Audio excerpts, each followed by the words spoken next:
హల్లెలూయా. యేసు ప్రభు కూడా ఒక అలవాటు ఉన్నట్ట. ఏం అలవాటు అంట? ఆయన ప్రతిదినం ఒక రోజు కాదు. ఎప్పుడంట? మనకి ఉన్న అలవాట్లు, చెడు అలవాట్లు ఉంటాయి చాలా రకరకాల అలవాట్లు. కానీ ప్రభు అంటారు ఆయన పరిశుద్ధుడు. దేవునికి స్తోత్రం, హల్లెలూయా. ఆయన పరిశుద్ధుడు కనుక ఆయనకు పరిశుద్ధమైన అలవాటు ఏంటంటే ఆయన ప్రతిదినము పగటియందు దేవాలయంలో బోధించుచు. ఎక్కడ బోధించున్నారంట అంటే ప్రతిరోజు ఆయన మందిరం జరిగేయంటే ఆ రోజుల్లో శనివారం విశ్రాంతి దినం, ఆదివారం జరిగే ఆ రోజుల్లో కూడా. అది ఈయన ఏంటంటే ప్రతిరోజు వెళ్ళేవాడు దేవాలయానికి. అంటే అర్థం ఏంటంటే ప్రతిరోజు ఆయన దేవాలయానికి వెళ్తున్నాడంటే ఆయన ఆలోచనలు ఎక్కడ ఉన్నాయి? ఈ లోక సంబంధం ఉన్నాయా? దేవుని వైపు ఉన్నాయా? తండ్రి వైపు ఉన్నాయి. కుమారుడు యొక్క ఆలోచనలు కనుక ఆ ఆలోచనలు నెరవేర్చడం కొరకు, తండ్రిని సంతోషపెట్టడం కొరకు, తండ్రితో ముచ్చటించడం కొరకు, తండ్రి చేసిన కార్యాలు మరి ఇక్కడ ఉన్నటువంటి ప్రజలకు తెలియజేయడం కొరకు ఆయన ప్రతిదినం ఎక్కడికి వెళ్ళాడట? దేవాలయం. నిజంగా మనం ప్రతిరోజు దేవాలయం రమ్మంటే వస్తారా? నిజంగా కొంతమంది ఉన్నారండి చర్చిల్లో. వాడు ఏంటంటే ఉదాహరణ ముసలాయన వస్తారు, రాకుని గారు తెలుసు కదా, జాషువా గారు. ఆ చర్చిలో విశ్వాసులు ఇప్పుడు చాలా చెడ్డలు అయిపోయారు. వాళ్ళు ప్రతి శనివారం సాయంత్రం 4 గంటలకు వచ్చేసేవాడు. ఎక్కడికి? ఉదయం వచ్చేసేవాడు. వచ్చేసి వాడు చేసే పని ఏంటంటే ఆ మందిరాన్ని శుభ్రం చేసేస్తారు చక్కగా. ప్రతి శనివారం మందిరం శుభ్రంగా చేసేసి పాస్టర్ గారు బట్టలు, ఆయన పెద్ద వయసుకి వెళ్ళిన వాడు కనుక ఆయన వస్త్రాలు చక్కగా తెల్లగా ఉతికి ఆరేసేసి ఇంటికి వెళ్ళి మళ్ళీ శుభ్రం స్నానం చేసేసి వచ్చి ఎక్కడ కూర్చుంటారు? వాళ్ళు ప్రార్థనలో కూర్చుంటారు.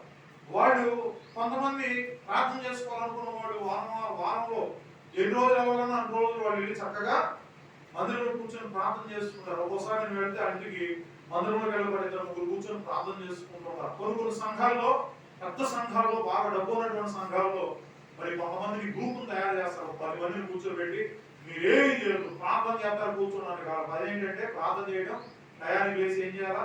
ఒక ముద్ద తింటారు. అమ్మకి దిగులు లేదు, సీపు లేదు, చింత లేదు. ఏం చేస్తున్నారు వాళ్ళు?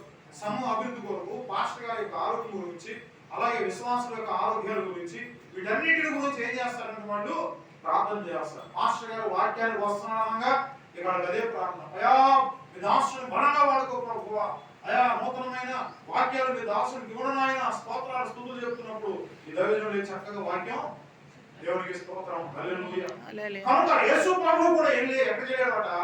ఆయన ప్రతిదినము ఒకరోజు కాదు, ఎక్కడంట? ప్రతిదినము పగటియందు దేవాలయంలో బోధించుచు. రాత్రి వేళ ఎక్కడికి వెళ్ళాడంట? ఎంత బోధించేవాడు? అలా సాయంత్రం అయ్యేవాడికి, రాత్రి అయ్యేవాడికి ఎక్కడికి వెళ్ళాడట? ఆయన ఒలీవ కొండకి వెళ్ళుచు కాలము గడుపుచుండేను. అంటే కాలం గడపడం అంటే ఈరోజు ఏం చేసామంటే ఈరోజు కాలం పని చేసాం. అలాగే ఆయన పని ఏంటంటే ప్రతిరోజు అదే పని. దేవునికి స్తోత్రం, హల్లెలూయా. దళితండి దళిత కాదా? ఇసుకు కదా, ప్రతిరోజు ఇసుకు కదా. చాలా మంది అంటున్నారు పని పాటలు గూగుల్ ఇదే పని. ఏ పని? వీళ్ళకి ప్రార్థన చేయడం ఇదే పని అంటే అదే పని. అందులో ఉన్న సంతోషం, అందులో ఉన్నటువంటి ఏమండి ఉత్సాహం, అందులో ఉన్నటువంటి జీవం మరి ఎవరికి తెలియదు. యేసు ప్రభువు తెలుసు కనుక ఆయన అంటాడు, మనుషుడు రొట్టె వలన మాత్రమే కాదు కానీ దేవుని నోటి నుంచి వచ్చి ప్రతి మాట వలన మనుషుడు ఏమవుతున్నాడు?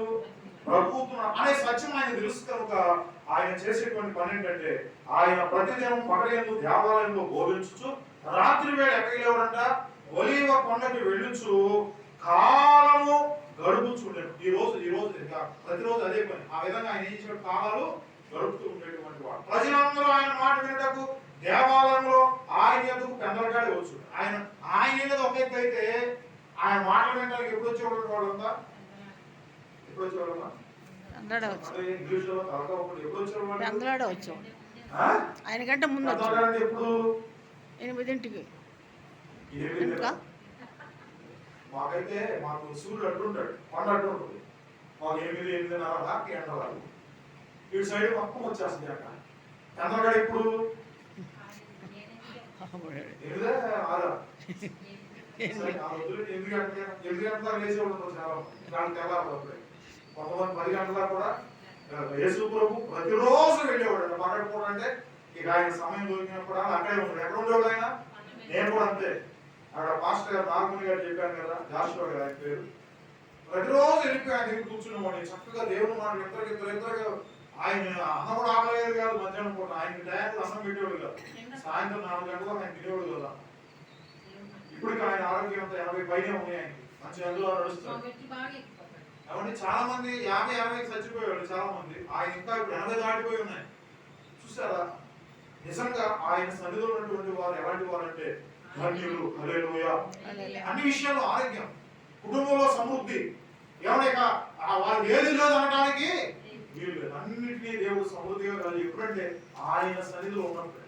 ఒక్క అరగంట సేపు మందిరంలోకి రావడానికి ఎన్ని ఫీల్ అవుతామో. ఎవరు మనకి ఏదో పెద్ద పెద్ద పనులు ఉన్నట్టు, కలెక్టర్ ఉద్యోగం చేస్తున్నట్టు, సీఎం పోస్ట్ ఉన్నట్టు, సీఎం కంటే ఏదో ఆయన పలానా చోటకి వెళ్ళాలి, ఆయనకి టైం టేబుల్ ఉంటుంది, దాని ప్రకారం వెళ్ళిపోతారు. మీకే టైం టేబుల్ అయినా మనం సమయానికి దేవుడి మందిరానికి, ఈ మందిరం విధంగా ఇవ్వడానికి కారణం ఏంటంటే మనం ఏం లేదు, భయము లేదు, భక్తి లేదు. ఆయన యెహోవా యందు భయభక్తులకు వెళ్ళిన వాడు ఇలాగూ ఆశ్రదించబడాలంటే భయం ఏది, భక్తి ఏది లేదు, రెండు ఏది లేదు. ఒకవేళ భయం ఉంటే భక్తి ఉండదు, భక్తి ఉంటే పెట్టేసావి ఒకళ్ళు అంటే మనం అంతే. ఎంతమంది అంటే 1 2 3 4 5 6, ఒక్కోసారి లేకేస్తే 1 2, ఒక్కోసారి లేకేస్తే 1. అని ప్రభు ఎక్కడికి వెళ్ళాడంట, ఆయన దేవాలయానికి వెళ్ళినప్పుడు గంటల కాడే ప్రజలంతా ఎక్కడికి వచ్చేవాడంట, దేనికి వచ్చేవాళ్ళు, ఆయన మాట. నీ మాట సంపూర్ణ స్వచ్ఛతది, అది సేవకుడికి ప్రాణమైనది. నోరార నీ మాటను పలుకని యేసయ్య, మనసార నీ మాటను పలుకని మెస్సయ్య. హల్లెలూయా. ఆయన మాట ముత్యాల వంటిది. దేవునికి స్తోత్రం. హల్లెలూయా. ముత్యాలన్నా దొరుకుతాయి కానీ ఆయన మాట మన వినడము. ఆయన మాట ఇది వరకు మాట్లాడినటువంటి మాట గాల్లో ఉందంట. ఎక్కడ ఉంది? గాల్లో. ఇప్పుడు మనం మాట్లాడేది ఎక్కడ ఉంటుంది? గాల్లో. ఆయన మాట ఫీడ్ చేయాలి, రికార్డింగ్ చేయాలి. ఆయన మాటని ఎంతమందో సైంటిస్టులు వెళ్ళారు కానీ ఆయన మాట అక్కడ లేదు కదా. ఆయన దేవుడి కుమారుడు కనుక ప్రభునందు ప్రియమైనటువంటి వారు యమనాలు కూలిపోతాయి. యమనాలు కూలిపోయినప్పుడు అందులో పరికరం ఉంటుంది. వారు ఏం మాట్లాడుతున్నారు అన్ని అందులో ఏమవుతాయి, రికార్డింగ్. ఎంత ఏదైనా అది కదలదు. దాన్ని తీసుకొచ్చి రికార్డింగ్ చేసి వాళ్ళు ఏమన్నారు, ఏం మాట్లాడుతున్నారు, ఏ సీక్రెట్లు అయినా, ఎలా జరిగింది, గొడవ అయిందా, ఏం జరిగింది మొత్తం అందులో. అలా యేసు ప్రభు మాటలు కూడా దాచిపెట్టడం, దాచేవి ఆ మాటలు ప్రపంచం అంతా ఏమైపోయింది, విస్తరించబడ్డాయి. హల్లెలూయా. యేసయ్య మాట వినడానికి వారు పెద్దలకు ఎక్కడికి వచ్చారట, దేవాలయానికి వచ్చారు. మనం ఏ గంటలకు వస్తున్నాం? 8 గంటలకి, 9:30, 10 లాస్ట్ లో ఆమె అనేటువంటి ఒక సమయంలో కూడా వచ్చేవాడు చాలా. అని అంటాను ఏమండి, ఇప్పుడు ఏ సమయంలో ఆమె అందుకోర అబ్రహాం అంటారు, ఒక మాట అంటారు, అందుకోర అబ్రహాం లాస్ట్ లో వచ్చేటువంటి వాడు. కనుక ప్రభునందు ప్రియమైనటువంటి వారు చూడండి, ఒకటి దేవుడు ఎక్కడికి వెళ్ళాడట, దేవాలయంలోనికి వెళ్ళి ఏం చేసేవాడంటే ఆయన బోధించేటువంటి వాడు, సువార్త ప్రకటించేటువంటి వాడు. కనుక ఆయనకు ఉన్నటువంటి మొదటి అలవాటు ఏంటంటే వాక్యమును చదువుట. హల్లెలూయా. ఏదేమో మనము కూడా చేయవలసింది ఏంటంటే వాక్యాన్ని చదవాలి. చూడండి ఏమంటాడు లోకాసువార్త 4:6 రిఫరెన్స్ యూదులే కానీ సమాజ మందిరంలో యేసుక్రీస్తు వాక్యమును చదివేను. హల్లెలూయా. సమాజ మందిరం అంటే దేవాలయం. ఆ సమాజ మందిరంలో ఆయన వెళ్ళి ఏం చేసేవాడట, వాక్యం చదివేటువంటి వాడు. చదివినప్పుడు కొంతమంది, అందుకని వరకు బైబిల్లో చూడండి ఆచార్య ఆర్కే మూర్తి గారు. ఎవరండి? ఆర్కే మూర్తి గారు. ఇదిగో ఆయన గారితో నేను ఫోటో దిగాను. అంటే బైబిల్ కాలేజీలో ఉన్నారు. ఎవరైనా గొప్ప దైవజనుడు ఆయన, సామాన్యుడు గారు. ఎవరైనా అంటే ఇప్పుడు ఇక్కడ చూడండి వాక్యమును చదువుతా. ఆయన బైబిల్లో 7 గంటలకి వాక్యం వచ్చేది. నేను చిన్నప్పుడు రేడియోలోనే ఉదయం రాత్రి 7 గంటలకు కరెక్ట్గా ఆ రేడియో పెట్టుకుంటే చిన్న చిన్న రేడియోలు ఉంటాయి. నా దగ్గర కూడా ఉంటాయి, మద్రాసు బైబిల్ కాదు. కరెక్ట్గా 7 గంటలు ఆయన మాట కానీ స్వచ్ఛంగా ఉంటుంది. ఆ చక్కగా జల వీడియో ప్రవహిస్తే ఎలా ఉంటుందో అలా ఉంటుంది. మన దేవుడికి స్తోత్రం. హల్లెలూయా. ఆ వాక్యం వినేవాడు. ఆయన బైబిల్ ఒక్కోసారి అలా చదువుకుంటూ వెళ్ళిపోతా ఉంటాడు. అంటే అర్థం ఏంటంటే ప్రభువారు కూడా వాక్యము చదువుతూ వెళ్ళారు. చదువుతున్నప్పుడు మనం కూడా కొంతమంది ఎగ్జామ్ రాయాలంటే వాళ్ళు ఏంటంటే చదివితే అర్థం కాదు. ఎవరన్నా పక్కన ఉండి వాళ్ళ కూడా చదివితే అర్థం కాదు, కానీ ఎవరైనా పక్కన ఉండి చదివితే చక్కగా ఆ స్టోరీలాగా అర్థమైపోతుంది. ఓకే ఓకే ఓకే హల్లెలూయా. ప్రభునందు ప్రియమైనటువంటి వాళ్ళరా, యేసు ప్రభు వీళ్ళు ఏం చేసేవాడట?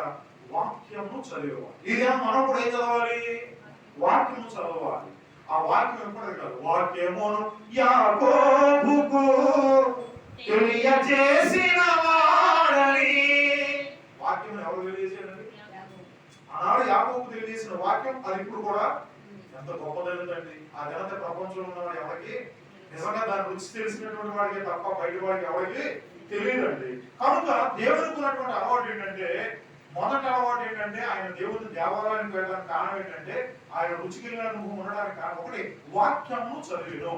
ఆ వాక్యం చదవడం వల్ల శ్రేష్టమైన రుచి, అది చుట్టిదైన ధారల కన్నా అది మధురమైనటువంటిది. దేవునికి స్తోత్రం హల్లెలూయా. చుట్టితేనే ధారల కన్నా పంచదార చిలకల కన్నా విలువైనది ఘనమైనది మనసుకు ఎంతో ప్రియమైనది దేవుని వాక్యం. అది చుట్టుదేని రాళ్ళ కన్నా మధురమైనటువంటి పంచదార చిలకలు. ఈ రోజులు ఇదివరకు పంచదార చిలకలు ఇచ్చేవాళ్ళు. ఏదైనా కార్యక్రమాలు జరిగితే సూర్యుడి కార్యక్రమాలు ఏదో ఉంటాయి. ఎవరి పిల్లలు కొత్త పెళ్లి కూతురు తీసుకొచ్చినప్పుడు పంచుతారు. ఆ అమ్మాయి ఏమి ఇస్తారు? అప్పుడు చిలకలు ఇచ్చేవాడు. తెల్లవారు చిలకలు అంతా పంచదార. నిజంగా షుగర్ ఎక్కువైపోవడం వల్ల యాపేశారు. ఎక్కడ చూసినా షుగర్ వాళ్ళు. ఇప్పుడు ప్రతి ఇంట్లో షుగర్ వాళ్ళు లేనటానికి లేదు. ఏమా గులారం గారు ఇంట్లో ఉన్నారా? అబ్బో అమ్మా షుగర్ షుగర్.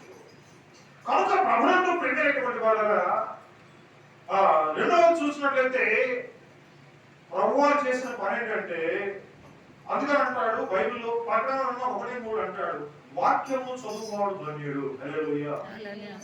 ఆ వాక్యం చదవడం వల్ల ఏమవుతుందంటే నూతనమైన సంగతులు, పరిశుద్ధాత్మ నింపుదల. మామగారు పాట పడుతుంటే ఏమైంది? భయం వేసింది. నాకు నాకు సంబంధించిన నాకు భయం వేసింది. నిజమమ్మా. నిత్యము కథలని సీయోను కొండపై ఆయనకి నిజంగా ఆత్మలో ఆనందించుకోండి. హల్లెలూయా హల్లెలూయా. నేను ఒకసారి రెండు సార్లు చర్చిలో కూడా పైన వాక్యం చెప్తానే ఉన్నాను. కళ్ళబడి నీళ్లు గారి ఏం చేయాలి అర్థం కాదు. ఇంకా ఎక్కువ వచ్చేస్తున్నాయి కాదు, పట్టుకోలేకపోతాం. నిజమండి. ఆయన వాక్యం ఎలాంటిదంటే సంతోషకరమైనటువంటిది. ఆయన వాక్యము దానిని వివరించేటప్పుడు మన జీవితాలు ఏమైపోతాయి అంటే పులకరించిపోతాయి. హల్లెలూయా. మరి జాన్ వెస్లీ గారు ఒక సబ్జెక్ట్ చెప్పుకొస్తున్నాడు. ఏమన్నాడంటే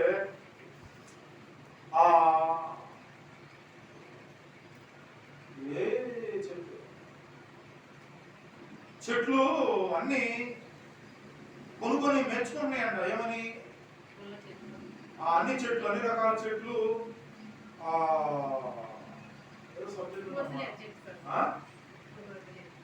ఆ చెట్ల గురించి అవే చెప్పుకుంటున్నాయి. ఒక చెట్టు అంటుందంట ముళ్ళ చెట్టు. అది ఈత చెట్టు.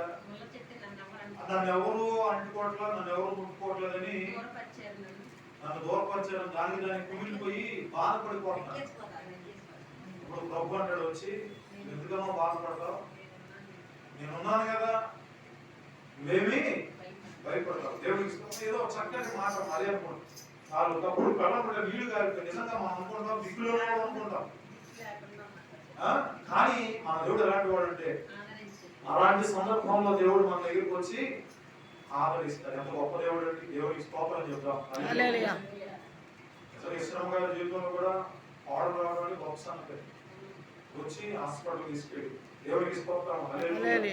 మనం ఎవరు లేదు వంటవారు అనుకుంటాం, కానీ మన దేవుడు ఆయన వాక్యం కూడా. అందుకని ఈ వాక్యం నన్ను బ్రతికిస్తుంది. అది బాధల్లో నాకు నెమ్మదని నీ వాక్యము జుట్టుతేన ధారణ కన్నా మధురమైంది. మన దాని జీవితంలో నీ వాక్యము నా పాదములకు దీపము, నా త్రోవకు ఏమైంది? వెలుగుకి ఉంది. నీ వాక్యము నా జిహ్వకు ఎంతో మధురం. అది జుట్టుతేన ధారణ కన్నా. చూసారా ఈ వాక్యం గురించి? వాక్యం అంటే ఎవరు? దేవుడే. హల్లెలూయా. అదే వాక్యం. నేను వాక్యం దేవుడు ఎవరు? వాక్యం ఎవరైనారు? దేవుడే. అది కృపా సత్య సంపూర్ణ మన మధ్యలో ఉంది. కనుక ఆయన సన్నిధానం మానకూడదు. ప్రభువుని ఎక్కడ కావాలి? ఆయన సన్నిధికి రావాలి. వచ్చి ఏం చేయాలా? దేవుని వాక్యమును చదవాలి. రెండవది ఏంటంటే వాక్యమును చదువుకోవడం ధన్యుడట. బైబిల్ గ్రంథం ఇంకో మాట చూస్తే ఏమండి, కీర్తన 1:2 యెహోవా ధర్మశాస్త్రమందు ఆనందించుచు దివారాత్రము దాన్ని ధ్యానించువాడు ఎవరంట? ధన్యుడు. ఎప్పుడు ధన్యుడు అవుతాడు మానవుడు? మానవుడికి ఎప్పుడు ధన్యత అంటే ఆయన వాక్యము దివారాత్రము చదువుతూ రాదు కదా. చదవడం రానటువంటి వాడు చాలా మంది ఈ లోకంలో ఉన్నారు. దేవుడు వారికి ఏమిచ్చాడు? చదివే జ్ఞానం. అంత ఆశ్చర్యం. మా ఇంటి దగ్గర గురుమూర్తిగా ఒక ఆయన ఉండేవాడు. ఆయన చదువులేదు, ఏమీ లేదు, కానీ బైబిల్ చక్కగా చదవగలడు. హల్లెలూయా. ఇంకొక ఆయన ఉన్నాడు మనోహర్ సెంటర్లో. ఆయన వస్తాడు మాస్టర్ గారు. ఆయన కళ్ళే కనపడు, అసలు కళ్ళు లేదు, కానీ ఆయన ఒక్కొక్క మాట గోరి మాట వెళ్ళిపోతా ఉంటాడు. పలానా హల్లెలూయా. ఎంత గొప్ప దేవుడు అండి. ఇప్పుడు యెహోవా ధర్మశాస్త్రంలో ఆనందించుచు దివారాత్రము దాన్ని ధ్యానించుకోండి. ఏంటంటే ఆ చదివినటువంటి మాట గురించి ఈరోజు సాయంత్రం వాక్యం చెప్పాలి. వాక్యం అంటే దానిలో ఉపవాసాల దినంలో ఈరోజు 12వ రోజు 13వ రోజు ఒక్కొక్క దినం ఒక్కొక్క ఆయన గురించినటువంటి పేరు. ఈ పేరు వల్ల ఇది, ఈ పేరు వల్ల ఇది, ఈ పేరు వల్ల ఇది, ఆయన పేరు ఎలాంటిది. ఈరోజు నేను ఒక మాట చెప్పాలి. ఆయన పేరు గురించి ఈ దినము ఒక అరగంట చెప్పాలి. కొన్ని వారం చెప్పాలి కనుక ఆ మాటలు ఏం చేయాలంటే మనము జ్ఞాపకం చేసుకుంటారు. సాయంత్రం సమయం అయిపోతుంది. సమయం వచ్చాక ఏం చేయాలి? ఇక వచ్చే పనులన్నింటిని పక్కన పెట్టేసుకోవాలి. ఏ పని వచ్చినా ఇది 10గా మనకి సాయంత్రం దేవుని సన్నిధిలో వాక్యం చెప్పాలి. దీనిని ధ్యానిస్తూ ఉండాలి. ధ్యానిస్తూ ఉంటే దేవుడు చక్కటి ఆలోచనలు కలుగు చేస్తూ ఉంటాడు. దేవునికి స్తోత్రం. హల్లెలూయా. అందుకని యెహోవా ధర్మశాస్త్రమును ఆనందించుచు దేవారాత్రము దానిని ధ్యానించువాడు. యేసు ప్రభువుకు ఉన్నటువంటి అలవాటు ఏంటంటే ఆయన దేవాలయానికి ఎందుకు వెళ్తాడంటే ఒకటి వాక్యమును చదువుతున్నాడు. ఒకటి ఏంటంటే ఆయన చదువుతున్నాడు వాక్యం. రెండోది చూసినట్లయితే ఆయన కొన్న అలవాటు ఏంటంటే ప్రార్థన చేయడం. హల్లెలూయా. ఒకటి ఏం చేయాలంట? వాక్యం చదవాలి. రెండోది ప్రార్థన చేయాలి. ప్రభువారు మనం జ్ఞాపకం చేసుకున్నప్పుడు లోకాసువార్త 23:29 ఆయన ఒలీవ కొండకి వెళ్ళి ప్రార్థన చేశాను. హల్లెలూయా. ఎక్కడికి వెళ్ళాడంట? ఆయన ఒలీవ కొండ ఎంత దూరం ఉండదో మనం ఇంటి పక్కన ఉన్న చర్చిలో రాలేమండి ప్రార్థన చేసుకోవాలి. ఎక్కడ రాలేము? నిజంగా సొలొమోను గారు ఉన్నప్పుడు రూతులు గారు చక్కగా వాళ్ళిద్దరూ ఆత్మ సంబంధమైన ప్రేమ అనురాగం కలిగి అమ్మాయి సోని అని ఆగేస్తే వస్తున్నా వచ్చి చక్కగా ప్రార్థన చేసుకున్నాడు. హల్లెలూయా. తంబుర సితారనాదముతో క్రీస్తుని వేడగదారండి. ఇద్దరు ముగ్గురు కూడిన చోట ఉంటానని స్వామికి తంబుర సితార నాదముతో. ఎక్కడ ఇద్దరు ముగ్గురు కూడి ఒకగా ఉంటే చేయలేము. ఇద్దరుగా ఉన్నప్పుడు ఏకీభవించి చక్కగా మరి ప్రార్థన చేయడానికి అవకాశం దేవునికి స్తోత్రం. హల్లెలూయా. మధ్యదళిత లేదు. అందరూ పక్కన ఉన్న ప్రార్థన చేయడానికి మనసు అంగీకరించదు. మనసు కఠినం అయిపోతుంది. హృదయం కఠినం అయిపోతుంది. దేవుని దగ్గర రావాలనే ఆశ లేదు. కానీ ప్రభువారు ఏం చేసేవాడంటే ప్రతిదేవం అదొక పనిగా అదొక అలవాటు. ఎక్కడికి వెళ్ళేవాడు? ఆయన దేవాలయానికి వెళ్ళేవాడు. ఒకటేంటంటే ఆయన వాక్యము చదివేవాడు, ధ్యానించేవాడు. రెండోది చూసినట్లయితే ఆయన ప్రార్థన చేసేటువంటి వాడు. హల్లెలూయా. ప్రార్థనే పరలోక నిధిని తెరచుతాళము. ప్రార్థనే ప్రభు నుండి మనము పొందు స్తోత్రం. ప్రార్థన ఎలాంటిదంటే పరలోకాన్ని తెచ్చే తాళము. హల్లెలూయా. పౌరుల గుడికి దొంగ పడ్డారని అప్పటి నుంచి 3 చైన్లు తీసుకొచ్చి వేయాల్సిన 3 రకాల తాళాలు వేస్తాయి. ఎందుకంటే అప్పటికే నీళ్ళేమో తాళము. ఆ తాళం మన దగ్గర ఉన్నప్పుడు ఎవడైనా చేయగలరా? ఒకరు చేయాలన్నా లేట్ వస్తుంది. పగలు కొట్టి కీళ్ళు కొట్టి చేసి ఎవడో ఎవడాను అంటాడు. అన్నా కదా. కనుక ప్రభునందు ప్రియమైనటువంటి వారా, ఈ ప్రార్థన అనేటువంటి తాళం ఎవరి దగ్గర ఉండాలంటే మన దగ్గర ఉండాలి. ఒకటి. రెండోది చూడండి, ఆయన ఎక్కడికి వెళ్ళేవాడంట? ప్రతి సాయంత్రం అనగా చీకటపడుతున్న సందర్భంలో ఎక్కడికి వెళ్ళేవాడు? ఆయన ఎక్కడికి వెళ్ళాడు? ఒలీవ కొండకి వెళ్ళి ఆయన ప్రార్థన చేసేటువంటి వాడు. తర్వాత చూస్తే యాకోబు రాసిన పత్రిక 5:17 అంటాడు ఏలియా చేసినటువంటి ప్రార్థన. ఏం చేశాడంటే ఆయన? ఏలియా. అక్కడ ఏమంటుందండి? ఏలియా మనం అంటే స్వభావం కలిగిన మనుషుడే. అతడు ఆసక్తితో ఏం చేసేవాడట? ప్రార్థన ప్రార్థన ప్రార్థన. ఒకటి, ఆయన మందిరానికి వచ్చి దేవుని ధ్యానించాలి, చదవాలి. రెండోది ఏంటంట? ప్రార్థన చేయాలి. ప్రార్థన అంటే ఒక్కొక్క ప్రార్థన కాదు, ఎలుగెత్తి ప్రార్థన చేయాలి, నీరు కాచి ప్రార్థన చేయాలి. అలా చేయకపోతే కార్యాలు జరగవు. తర్వాత చూసినట్లయితే ఇర్మియా గ్రంథం 33:3 ప్రతి విషయంలో దేవునికి మొరపెట్టాలి. ప్రతి విషయంలో. ఏ విషయంలో అంట? ఈ గృహంలో మంచి చేసినా చెడు చేసినా ఆయనకు మనం ఏం చెల్లించాలి? కృతజ్ఞతాస్తుతులు చెల్లించాలి. ఏం చెల్లించాలంట? ప్రతి విషయంలో. అందుకనే మొదటి దశలో రాసిన పత్రిక 5వ అధ్యాయం 16-18 ఉంటుంది. ప్రతి విషయంలో ఆయన కృతజ్ఞతాస్తుతులు చెల్లించాలి. హల్లెలూయా. చెల్లిస్తున్నావా? ఇవరికి ఆ పాస్టర్ గారు చెప్పారు కదా, పెద్ద ఆయన 84 సంవత్సరాలు. ఆయన వయసులో ఉన్నప్పుడు ఇదివరకు బుల్లెట్లు గిల్లెట్లు కాదు ఉండేవి, కానీ లోనా సూపర్ అనేటువంటి ఒక చిన్న బండి ఉండేది. లోనా సూపర్ ఎలా ఉంటుందంటే టీవీఎస్ కంటే మరి ఒక అస్థి పంజరంలా ఉంటుంది బండి. ఆ బండి మీద ఒక పెట్టి ఉంటుంది. ఆ పెట్టెలో దైవజనుల దగ్గరికి వెళ్తున్నారు కదా, శ్రేష్టమైన ఫలాలు అవి రెండు వేసేసుకొని దశమ భాగం బియ్యం మరి డబ్బులు పక్కన కట్టుకొని అన్ని అందులో వేసుకొని తన భార్య వెనకాల ఎక్కించుకుని ఎక్కడికి వెళ్ళేవాడు? మందిరానికి. హల్లెలూయా. ఆయన దైవజనుడు మెచ్చుకున్నాడు అంట. ఎంత శ్రద్ధయ ఒక విశ్వాసకి నువ్వు ఇంత శ్రద్ధ కలిగినావు. దేవుడిని గొప్పగా ఆయన ఇప్పుడు మంచి సేవకుడు. ఆయన ఇల్లు ఆయన ఎకరంలో ఆయన ఒక బిల్డింగ్ ఉంటుంది. ఆ బిల్డింగ్ ఎదురుగా 3 స్టేర్లు 4 స్టేర్ల బిల్డింగ్. మనం చూస్తే ఆశ్చర్యపోతాం, బాబు ఎక్కడో ఉంటుంది. దేవుడు ఆశీర్వదిస్తాడు. ఎప్పుడంటే మనం దేవునికి శ్రద్ధగా చేసినప్పుడు ఆయన తప్పనిసరిగా. ఏమండి, చాలా సంఘాల్లో అమ్మగారు కూడా ఏం చేసేదంటే ప్రతి ఆదివారం ఇంట్లో లోటాలు ఉంటాయి. లోటాలు ఉంటాయి, చెంబులు ఉంటాయి. అమ్మ మంచిలో తాగే చెంబు నిండా ఆ చెంబు నిండా బియ్యం తీసుకుని ఎక్కడికి వెళ్ళేదంటే మందిరానికి వెళ్ళేవాడు. హల్లెలూయా. ఇప్పుడు ఫ్యాషన్ అయిపోయింది, మొత్తం ఫ్యాషన్. ఏమన్నా ఇప్పుడు మొత్తం ఫ్యాషన్. పాస్టర్ ఏం చేస్తారు? వాక్యం చెప్పేటప్పుడు ఇది కడుతున్నారు, ఏది డబ్బులు కొడతాం చూడు, గూగుల్ ఏమంటారు, ఫోన్ పే. ఈ బయట ఉన్నటువంటి ఇదివరకేమో డైరెక్ట్ కానుకలు ఇచ్చి ప్రార్థన చేసి పట్టకాలు. డైరెక్ట్ ఇలా కొట్టగానే ఏమైపోతున్నాయి పాస్టర్ గారికి డబ్బులు. వాళ్ళు కూడా నేర్చారు. ప్రతి ఒక్కరు డబ్బులు నీకు అవసరం అంటావా? నిజంగా ప్రార్థన చేయి. నువ్వు టీవీలో వాక్యం చెప్పేవాడు నాకు నిజంగా అవి పెడితే నాకు మహాకోపం వస్తుంది. ఏ పెడితే ఫోన్ పేలు ఎందుకే నీకు ఫోన్ పేలు? నిజంగా నువ్వు సంఘంలో అభివృద్ధి పొంది నువ్వు స్వార్థ ప్రకటిస్తే నిజంగా వాళ్ళకి నిజంగా నువ్వు నచ్చితే, నీ వాక్యం నచ్చితే నీకు పంపించరా? అంతా ఫాస్ట్ ఫ్యాషన్ అయిపోయింది ఇప్పుడు మొత్తం. ఎవరు చూసినా ఇది పెడుతున్నారు కదా, దాని సింబల్ ఉంటుంది కదా, స్కానర్ పెట్టేస్తున్నారు. స్కాన్ ఎంత దూరం, ఎంత దౌర్భాగ్యం. నిజంగా చూస్తున్నారు మానవ. నిజమైనటువంటి సేవ చేసేటువంటి వాడు, స్వచ్ఛమైన సేవ చేసేటువంటి వాడు. చూడండి, ఒకటి ప్రభువారు ఆయన దేవాలయానికి ఎందుకు వెళ్ళేవాడు అంటే బైబిల్ చదివేవాడు. పరిశుద్ధమైన గ్రంథం, మోషే రాసిన ధర్మశాస్త్రం దేవాలయం ఉంటుంది. ఆయన ధర్మశాస్త్రం చదివి ఆయన ఒక ధర్మశాస్త్రం అన్నాడు. దేవుడికి స్తోత్రం. హల్లెలూయా. ఆయన దేవాలయంలో ఆ వచ్చేటువంటి వారు ఆయన వాక్యం వినడానికి పెందల కాడే లేచి ఎక్కడ వచ్చేవాడట? దేవాలయం. మనం రావట్లేదు కాబట్టి ఆశీర్వాదాలు రాట్లా. అయ్యా ఎందుకుంటే రోగాలు అంటే దేవుని దగ్గర రాట్లా.